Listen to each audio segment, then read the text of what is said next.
بسم الله، والصلاة والسلام على أشرف خلق الله سيدنا محمد، عليه أفضل الصلاة والسلام.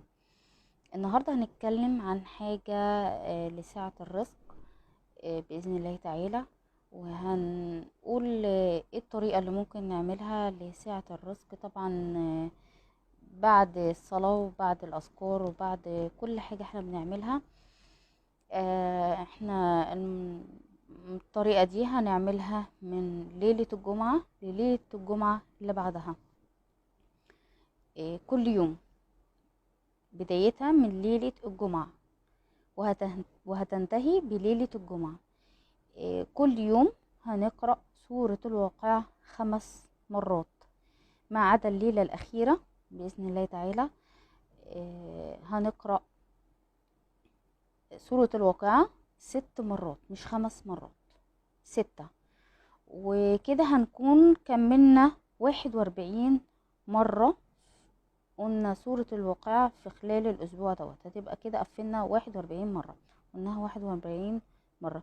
طيب بعد ما كل مرة هقرأ فيها سورة الواقعة 5 مرات، هنقول الدعاء دوت: يا رازق المقلين، يا راحم المساكين، يا ذا القوة المتين، يا غياث المغيثين، ويا خير الناصرين، إياك نعبد وإياك نستعين. اللهم إن كان رزقي في السماء فأنزله، وإن كان رزقي في الأرض فأخرجه، وإن كان بعيدا فقربه، وإن كان قريبا فيسره، وإن كان يسيرا فأكسره، وإن كان حراما فحلله، وإن كان حلالا فبارك اللهم لنا فيه وارحمنا يا أرحم الراحمين.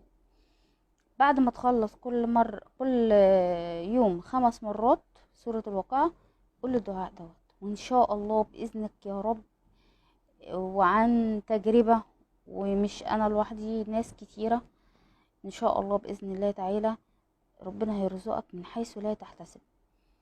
بعد ما تكون أديت الصلاة بردك على وقتها، أذكار الصباح والمساء، الذكر، ذكر الله دايما على لسانك.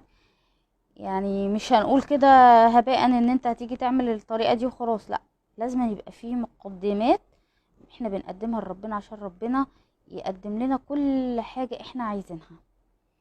قلت لكم مفيش مستحيل على ربنا، اوعى تفتكر ان في حاجة مستحيلة.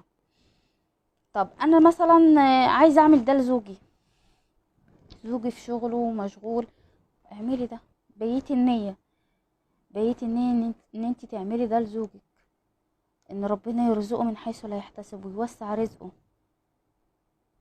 عايز تعمل ده لحد، لباباك، عايزه تعملي لباباكي، لمامتك، لزوجك، اعمليه، بيتي النية جواكي ان انا بعمل دوت عشان ده، بالعكس ده ربنا يستجيب منك اكتر، لانك انت بتعملي حاجة نابعة بمشاعر وبكل كيانك في ان انت بتتمني له الخير. فان شاء الله باذن الله تعالى ربنا هيستجيب ليكي، وربنا هيرزقه من حيث لا يحتسب.